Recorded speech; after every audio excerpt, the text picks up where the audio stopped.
Good morning, everyone. I can't tell you how much I love your organization, and I look forward to our conversation today. I'm going to talk about greenhouse gas mitigation strategies in agriculture or working lands. The outline of the talk, I'm going to do an overview of the sources of agricultural greenhouse gas emissions. I'm going to do a brief discussion about the global warming potential and why it's important for agriculture and forestry. I'll briefly discuss a New York State case study, and then I will also discuss some terms that I hope we all insist as we move forward as a state, as a region, as a country, as a globe. The importance of real, permanent, and net greenhouse gas accounting, and the importance of verifiability. I'll also present our smart decision matrix to help people prioritize the different co-benefits associated with a given practice, and I'll highlight the top 5 mitigation strategies. If someone could give me like a 5 or 10 minute heads up, that would always be helpful. Sure. Okay, so what are the sources of agricultural greenhouse gas emissions? This is the US EPA's 2021 report, which refers to the 2019 year. And you'll see in this, do you see my arrow moving? Yes, okay. You'll see in this, Gino, can you turn?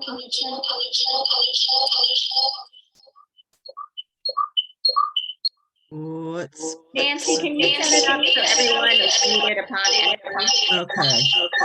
Whoa. Everyone needs to mute.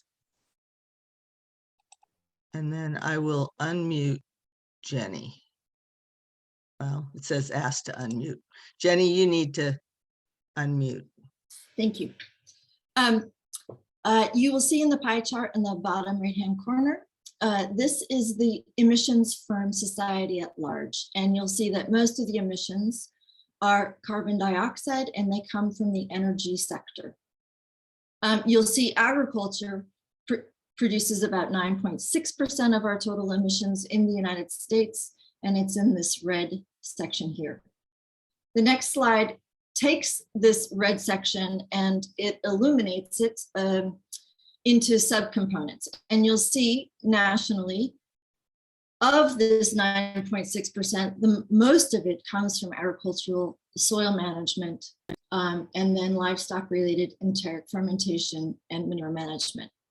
Now, what's important to realize about the agricultural soil management, everybody talks about carbon and soil carbon sequestration, but actually our soils, the major source of emissions in agriculture from soils come from nitrous oxide.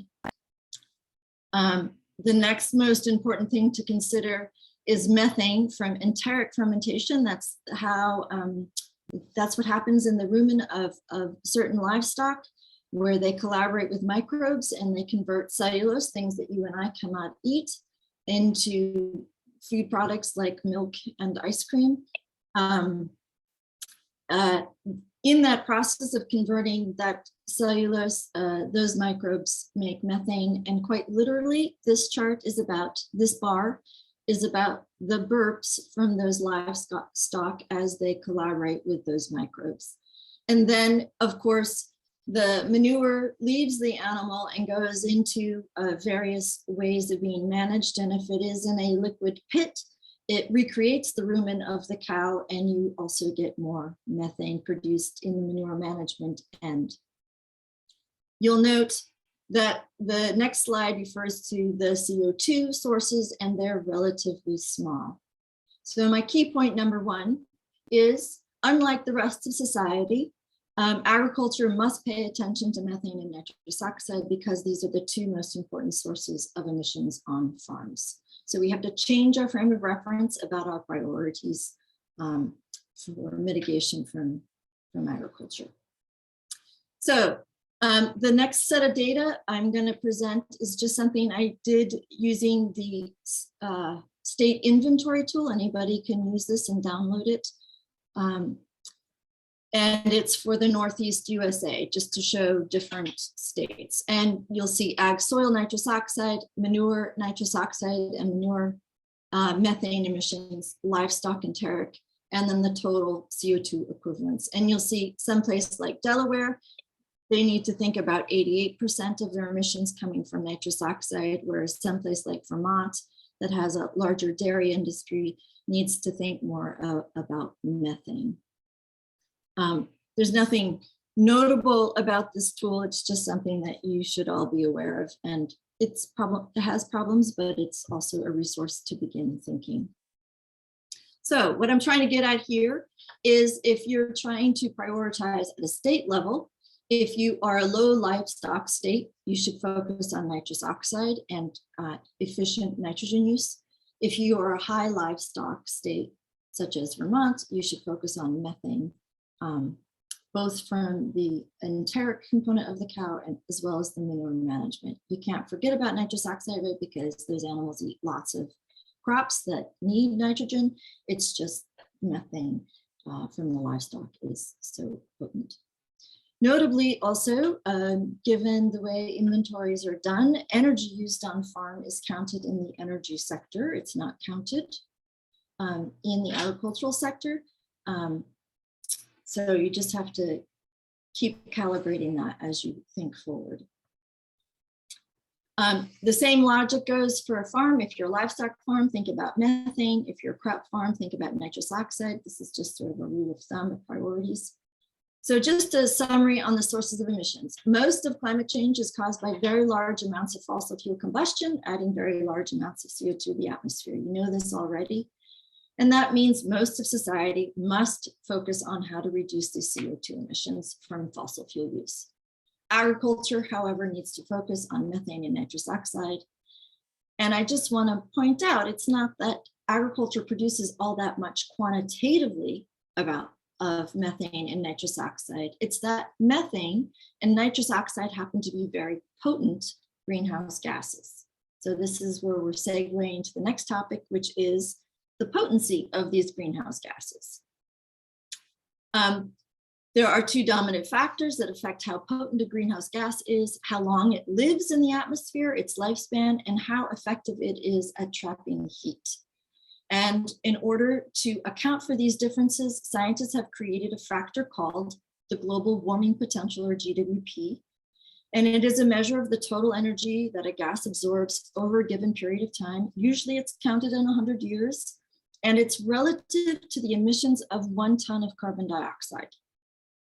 And then after you apply this factor, there is this common unit called a carbon dioxide equivalent, CO2e or CO2eq. You probably all know this group does, but I don't know, it's always helpful. So most accounting schemes have used the global warming potential values from a 2007 Intergovernmental Panel on Climate Change Assessment Report number 4.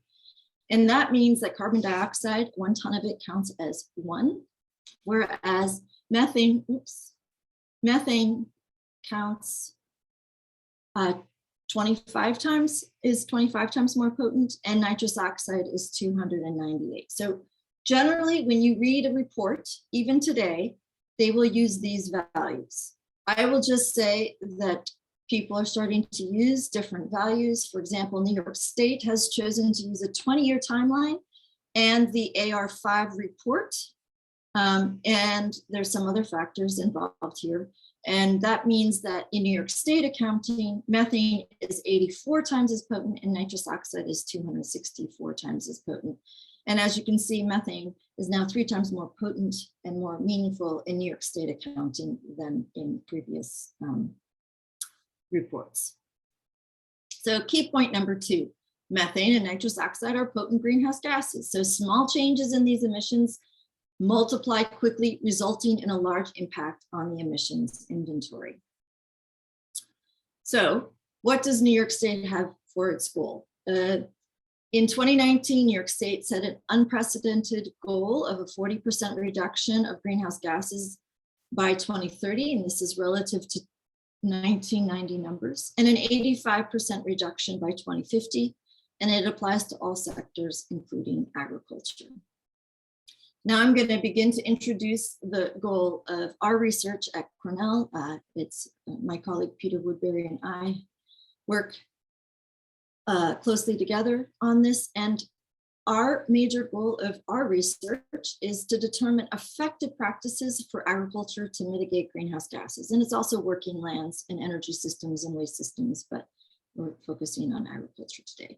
And the key words that we like, and we don't just like, we insist, and we encourage everyone else to insist, is that we aspire for real, permanent, and verifiable greenhouse gas reduction. And I'll talk about that more in a minute. Some key resources are shared here, and we can share with you afterwards. These are publications that we have put out on our greenhouse gas inventory and mitigation potential. But we've also put out something that hasn't been published yet, meaning our work hasn't been published, but it's been integrated into this new DEC report. And there's two reports. So the 2021 New York statewide greenhouse gas emissions report is now available on the DEC website, and that's the inventory for the whole state, and the ag sector is what we did. And then the draft scoping plan is on the climate action website, and that is now open for 120 days of public comment. So if anybody's interested in that, you should know about that. Okay, so if we want to mitigate greenhouse gases on farm, there are 5 basic conceptual strategies. You can sequester carbon. You can pull carbon out of the atmosphere and sequester it in trees, soils, and long-lived wood products. You can prevent the greenhouse gas from going into the atmosphere, such as destroying the methane before it leaves your manure storage. So you capture it and you flare it. You can increase efficiency. Of course, I love this one. It makes sense on all kinds of directions. You can do that through on-farm energy efficiency, milk production efficiency, crop production efficiency, nitrogen use efficiency, right? There's lots of things we all know.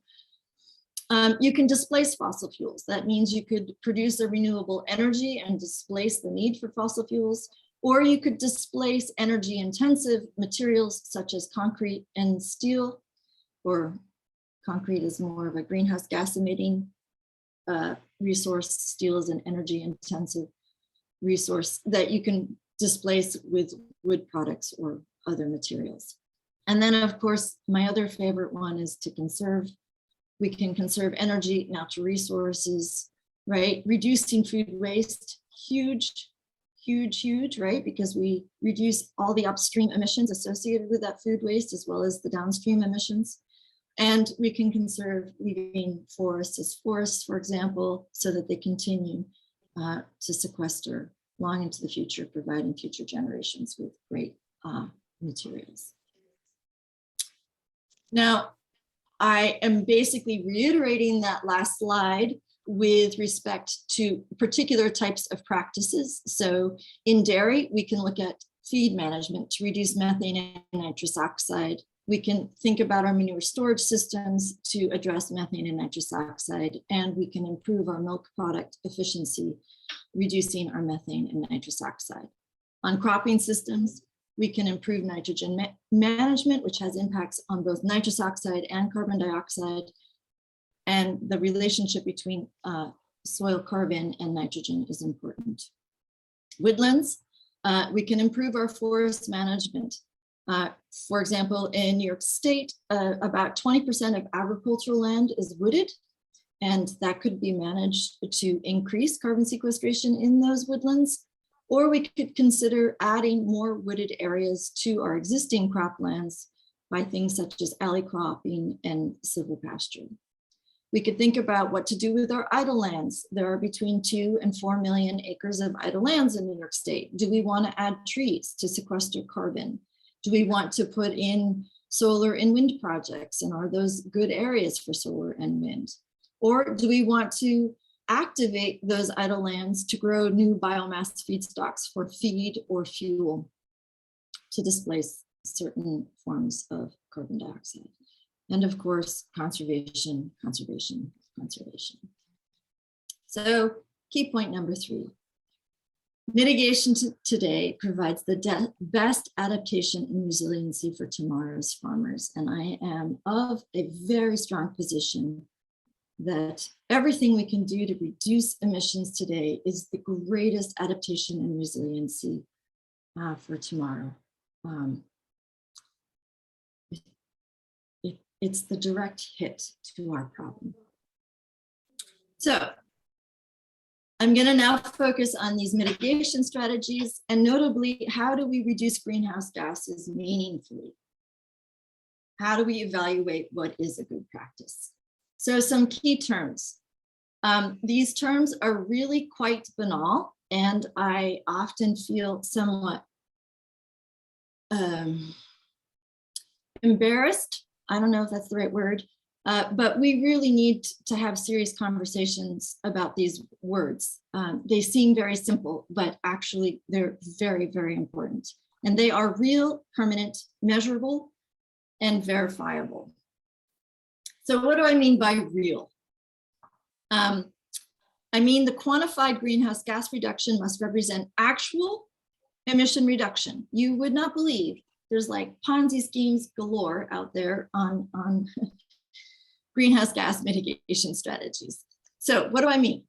Did you count your net greenhouse gases? So are you only counting your carbon sequestration, or are you counting your carbon sequestration that maybe you're pulling out of the atmosphere and any nitrous oxide or methane that is concomitant with that activity? Did you gather your baseline before you implemented the practice to ensure that your change in practice actually made a positive difference? Did you sufficiently sample? That means, did you cover the space and the temporal nature of the project to ensure your new practice actually made net gains? Did you game the system by taking stuff away from one area that you're not counting and putting it into another area that you are counting? There's a lot of components to what makes a real mitigation strategy real. The point is, it is quantitatively reducing our total global emissions meaningfully. It is real reduction to help stop climate change.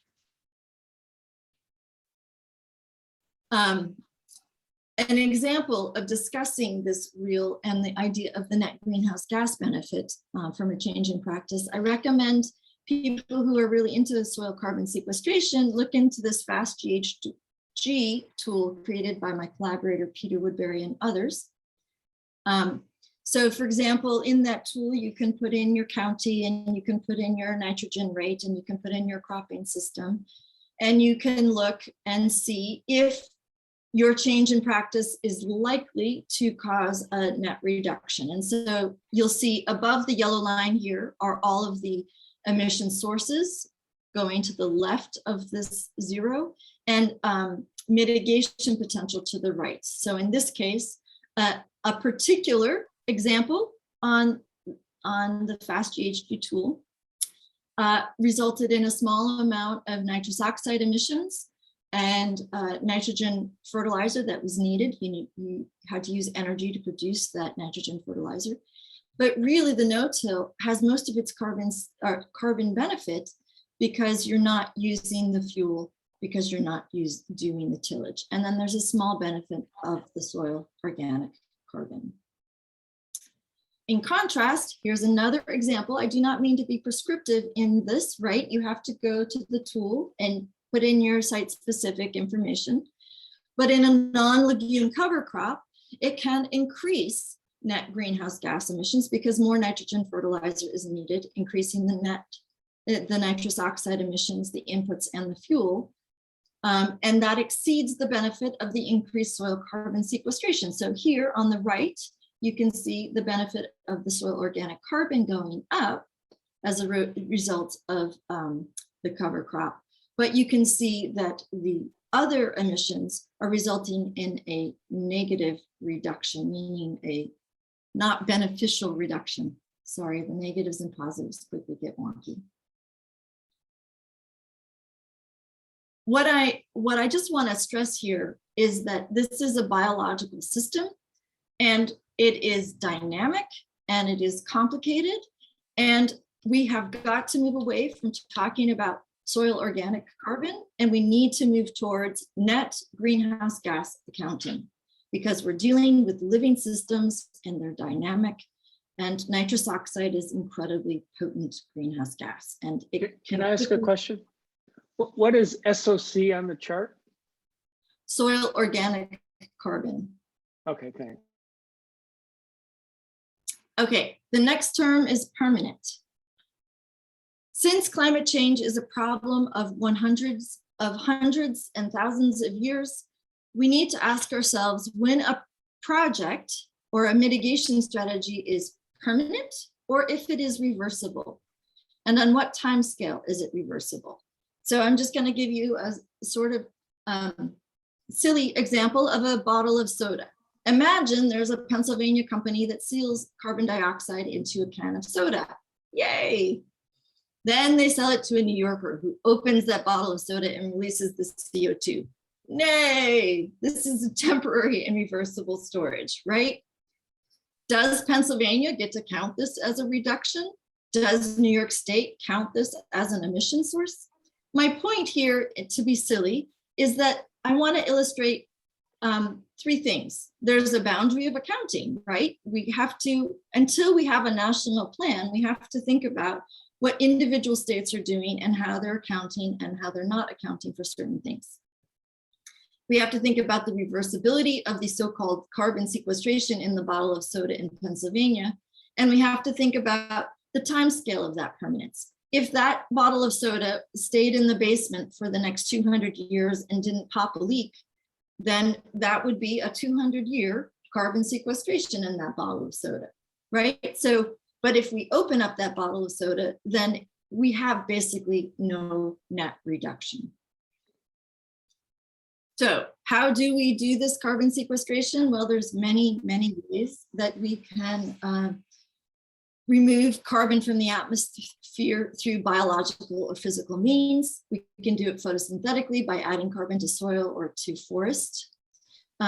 We can mechanically remove timber from forests and add carbon to our houses and our furniture. Or we can mechanically compress the carbon dioxide and store it in old oil wells. Or my favorite form of carbon sequestration is to keep the fossil fuels in the ground by harvesting biomass for energy and cycling surface carbon, or using other renewables like solar, wind, and geothermal. My point here is that carbon is the currency of life. We actually love that carbon turns over, because every time you eat a peach or a tomato, you are blessing the universe for the turnover of carbon. And just like you and every microbe and every other organism on the planet, carbon is the currency of life. And so it makes sense that soil carbon would have only 1 to 30 years in its cycle, because if it were so entrenched, we would not be able to have things like tomatoes. Forest carbon can last for 1 year or hundreds of years. 1 year because, you know, we saw in California how we've been having these horrible fires, or Colorado, right? So we have to acknowledge that even though forests are a wonderful source of carbon sequestration, they are vulnerable to climate change. And fossil fuels, you know, that's photosynthesis from millions and millions of years ago, and everything we can keep those little monsters in the ground, the easier it is for us to do surface accounting. Okay. My point is, carbon sequestration is only as good as its permanence. And I say this because I feel like in general, we have oversold carbon sequestration as the solution. It is very important for soil health, but in my position, it provides modest net greenhouse gas benefit due to permanence and other accounting issues.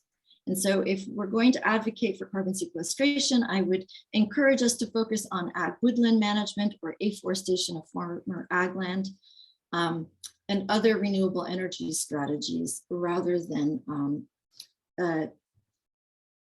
putting too many eggs into the soil carbon sequestration basket. Measurable. What do I mean by measurable? Well, can the mitigation be sufficiently detected and measured? And I probably should say over time. So did you gather a baseline? How frequently are you making measurements? Are you doing it annually for soils or decadally for trees? How many measurements did you take to track this change? Do you do the same number of tests for any project, or is it just relative to the size of the project? Where are the locations of the measurements? The same sites, or are they randomized by category or field condition? And how much effort does it take to measure impact? How much does it cost? How much time does it take? Is it actually worth doing? And verifiable. The greenhouse gas reduction must result in practices whose performance can be readily and accurately quantified, monitored, and verified. How appropriate are the tests for valid accounting? How comprehensive, expensive, and easy are they to do? Who does the verification? Do you hire a third-party verifier? Do they have insurance? Do you have insurance? How much does it cost to pay that third-party verifier? How rigorous is the verification? Are they taking direct sampling and measuring? Or are they using a lookup table or a black box model? And over what time period is this verification? And then ultimately, who is held accountable? Remember the goal. We're reducing our total greenhouse gases, and we can use these terms to help ensure we're providing a long-term solution to the climate crisis. So I just encourage us all to insist on real, permanent, and verifiable mitigations when we're talking about biological systems that are complex and dynamic with multiple greenhouse gases all happening simultaneously in different directions. So key point number 3, when evaluating a change in practice, a baseline must be set for all 3 greenhouse gases, carbon dioxide, methane, and nitrous oxide, and they must be counted together to ensure a change in practice results in net greenhouse gas reduction. And that all these practices should be real, permanent, and verifiable reduction to ensure society is meaningfully achieving the climate stabilization goal. Okay, so I'm now going to switch to thinking about how do land managers and policymakers accomplish the multiple goals that we're trying to achieve here that includes greenhouse gas mitigation alongside other things like producing peaches for us to eat and ensuring that there's clean water for all of us to drink while producing those peaches and trying to address climate change. So one of the references I gave you was a reference to our carbon farming report that we published in 2020. And in that we produce a SMART matrix, a decision-making matrix that I encourage you all to think about.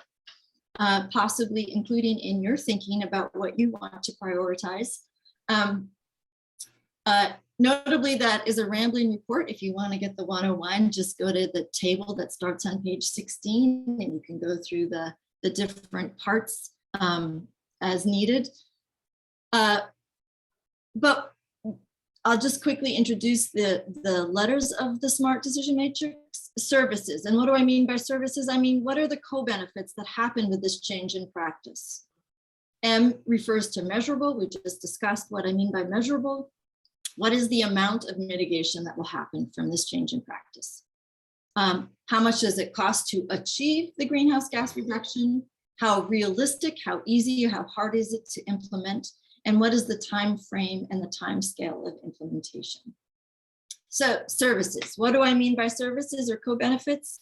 I mean, does this change in practice improve soil health, community relations, adaptation to climate change, profitability, air quality, water quality, biodiversity, energy, all in addition to greenhouse gas mitigation? So are there significant co-benefits to doing this change in practice? Measurable. This is to help our state understand what is the statewide potential? So what is the large quantity if we could do this across the state? And the degree by which it is verifiable. Is it easily verifiable or is it much more difficult to verify and therefore much harder for a state to make a resounding policy that says this is measurable and verifiable?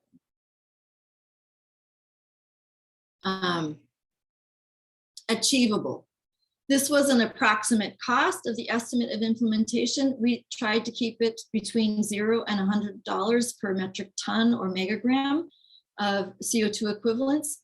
But remember that there's more cost than just the cost of the change in practice, right? There's the cost of you have to do the cost of implementation and maintenance, but then there's the cost to educate and administer, the cost to measure, verify, and account on formal registries, right? There are other costs besides the implementation costs. Realistic. What's the amount of engagement required, such as how many acres are applicable, how many stakeholders need to be engaged, are there tools available already, can we do it now, or do we need more research? And then the time frame. What is the lifespan of the proposed infrastructure, the time limits of the mitigation? Is it a short or long-term effective? Is it a permanent project? So we used our SMART matrix with these 13 practices that we evaluated on the right. And we chose our top 5 mitigation practices as being less than $75 per metric ton. They represent real mitigation and permanent mitigation.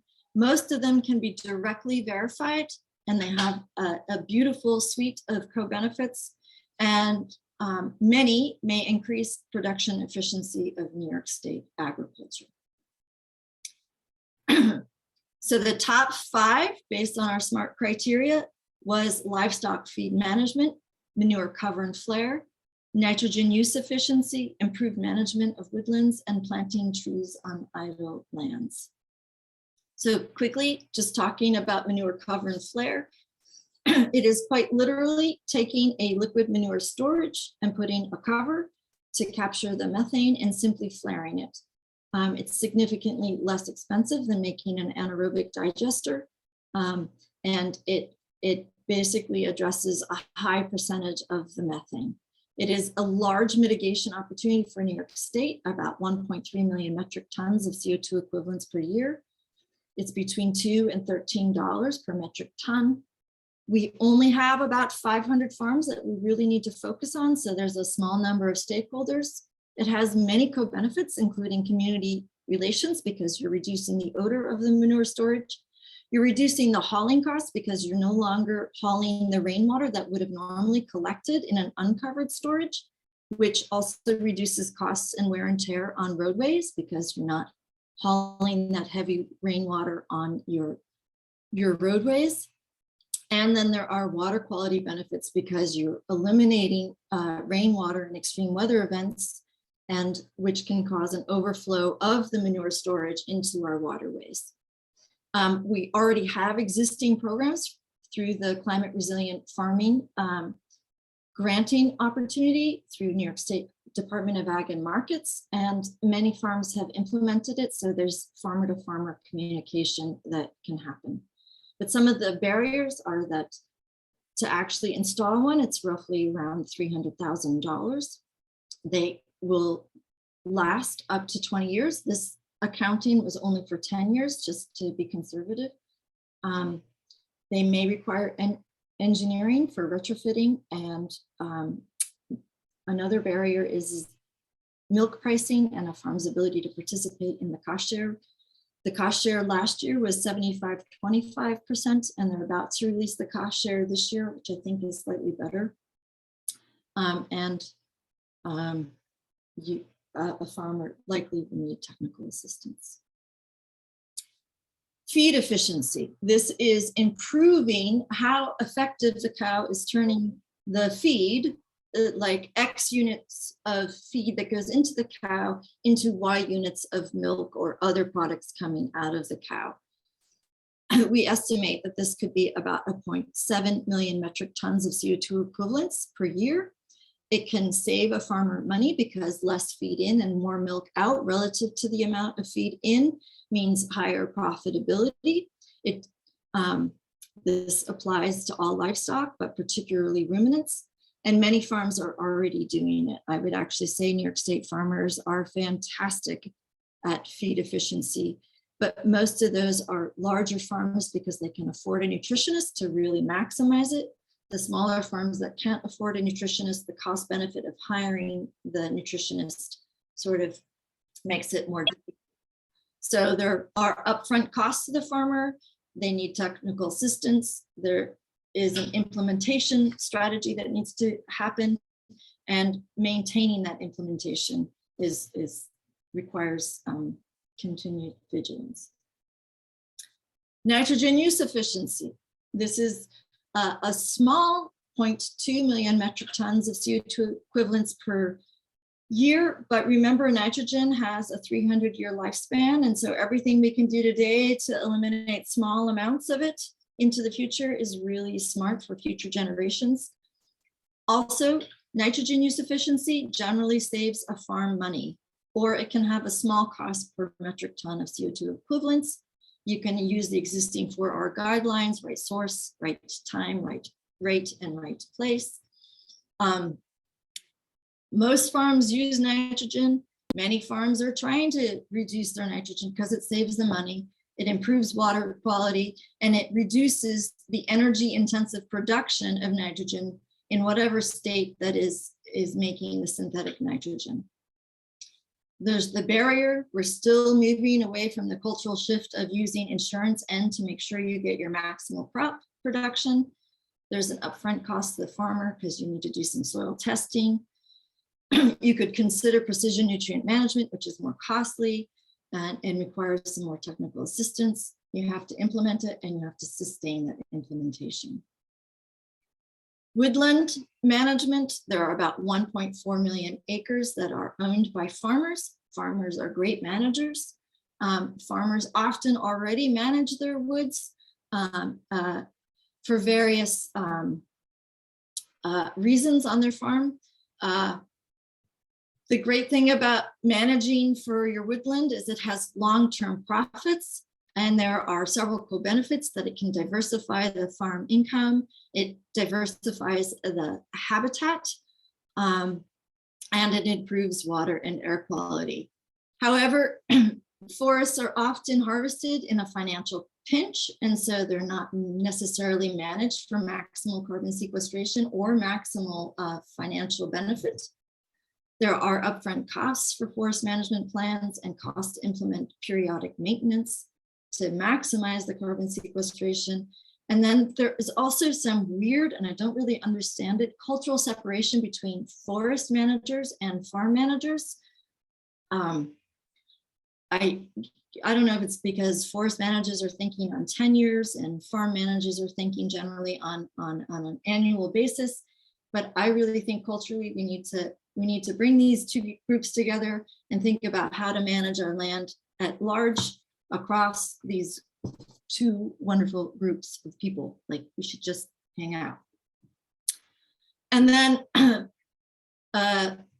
Peter and I identified about 1.7 million acres of idle lands back in 2010 or something in New York State. There are actually closer to 4 million acres of idle lands, but we have to ask ourselves, what does idle mean?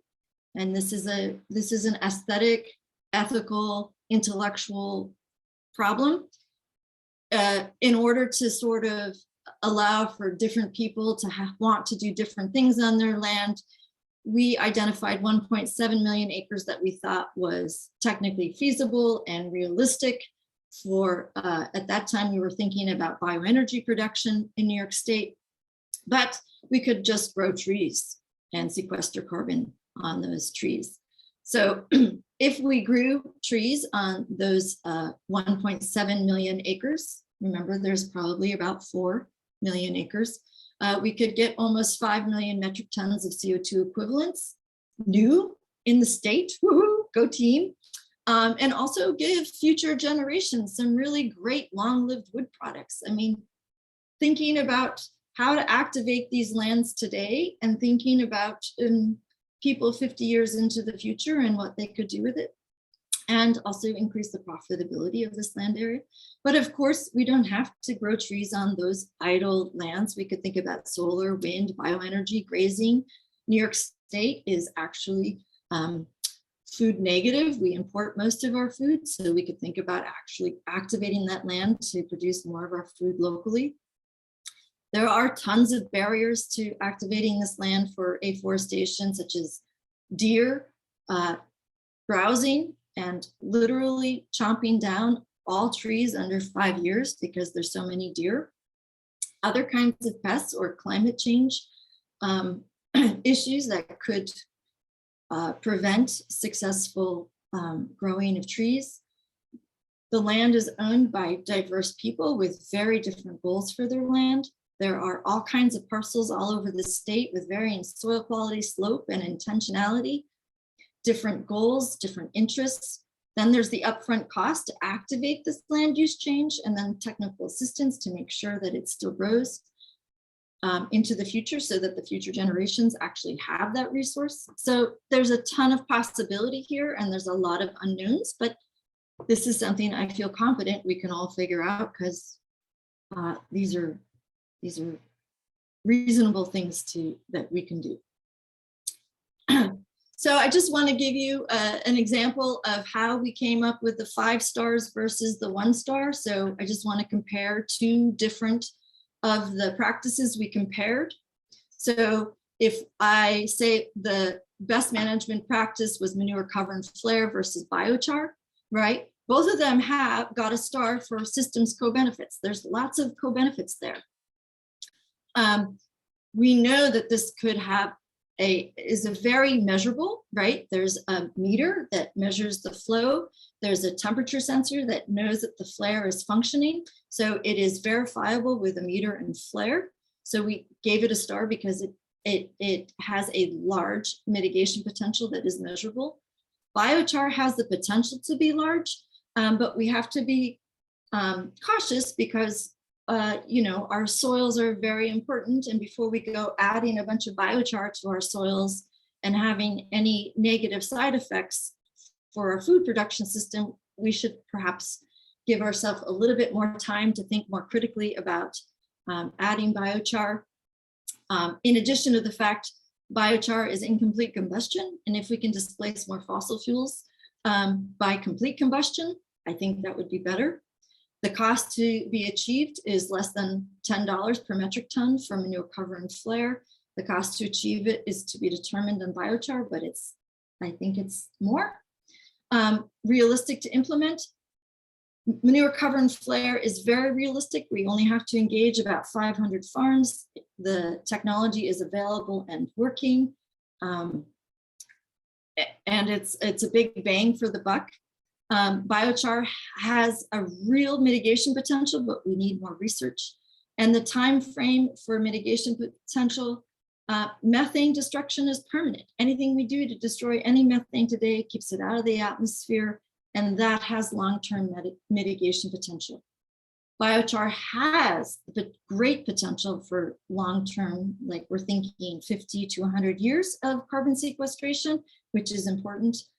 But again, we need to think about the full life cycle of the energy that goes into growing the feedstock that then goes into the biochar, and whether it's better to displace more fossil fuels with complete combustion, right? Jenny, you have about 5 minutes. Great. So I'm going to just show you our emissions. These are using the old global warming potential where methane is only 25. And just so you see on the left-hand side, we estimated our total emissions to be around 10 million metric tons in New York State. And these mitigation potentials that I've just illustrated, using the same global warming potential, right? These numbers all change when we change the global warming potential. You could see that the top 5 mitigation strategies goes very far to mitigating our emissions in state. If we use the new global warming potential, right? So the old one is 10 million metric tons. If we use the new global warming potential, we're now up to 21 million metric tons of CO2 equivalents, just so you can see how the accounting changes with the global warming potential. With just addressing the emissions, we can address 32% of our current year emissions. If we add in the afforestation of the 1.7 million acres, we can now reduce our emissions by 55%. And we haven't figured out what's happening in the woodlands yet, so that's to be determined, and in a certain way is already accounted for. by the state because those trees are already existent. An important detail about these percentages, right? These are current year reductions, but the New York State CLCPA Climate Leadership and Community Protection Act, which is our whole goal, and for emissions reductions in the state refers to a 1990 baseline.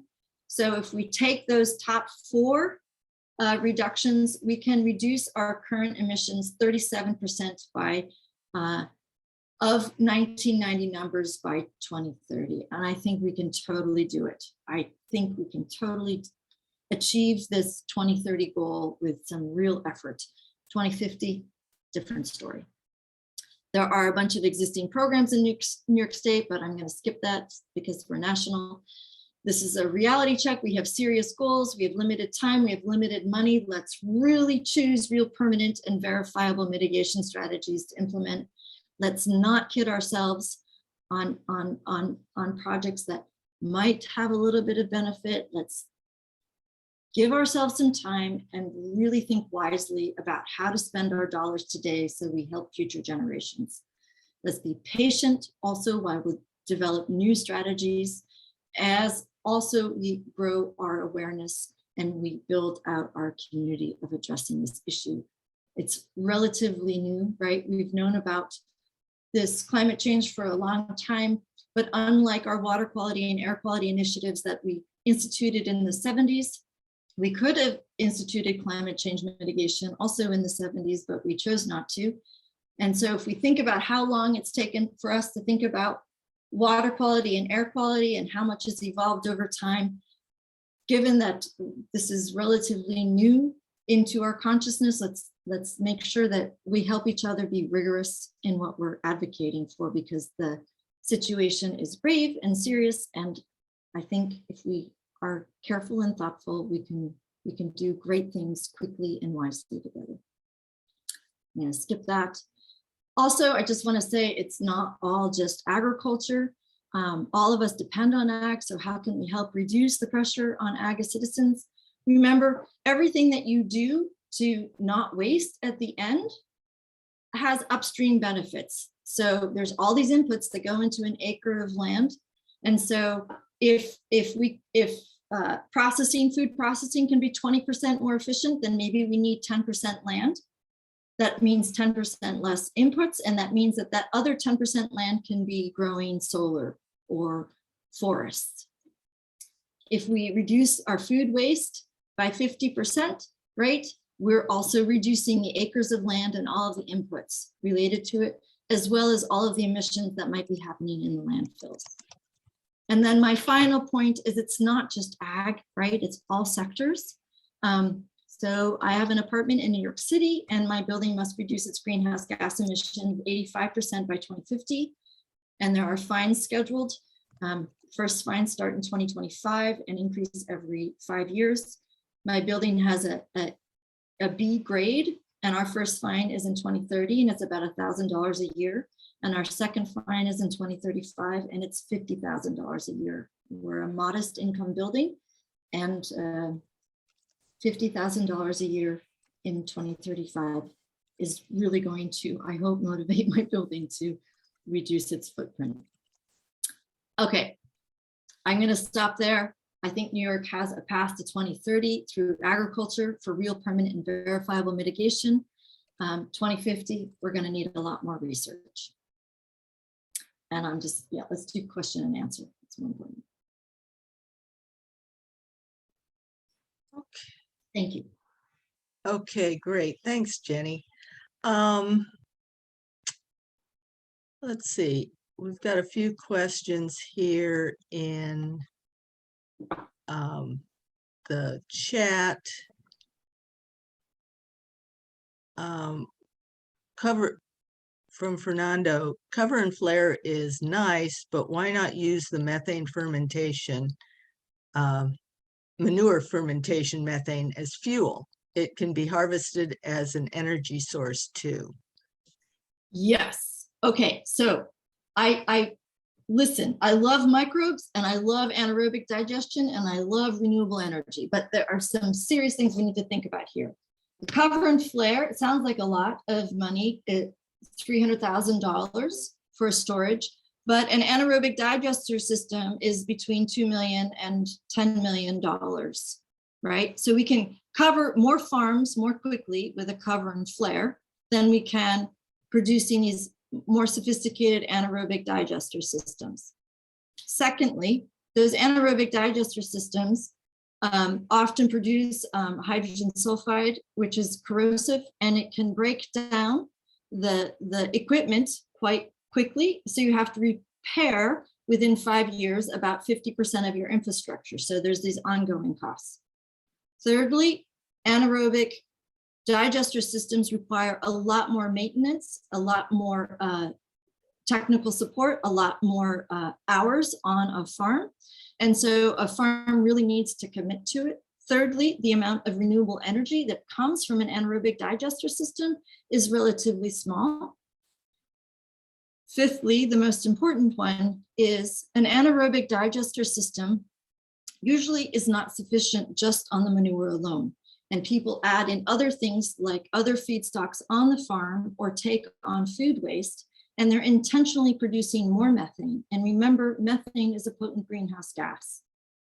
And anaerobic digester systems, I would argue, were designed in an era of peak oil concern, not in an era of climate change mitigation. And so there's leakage that can happen.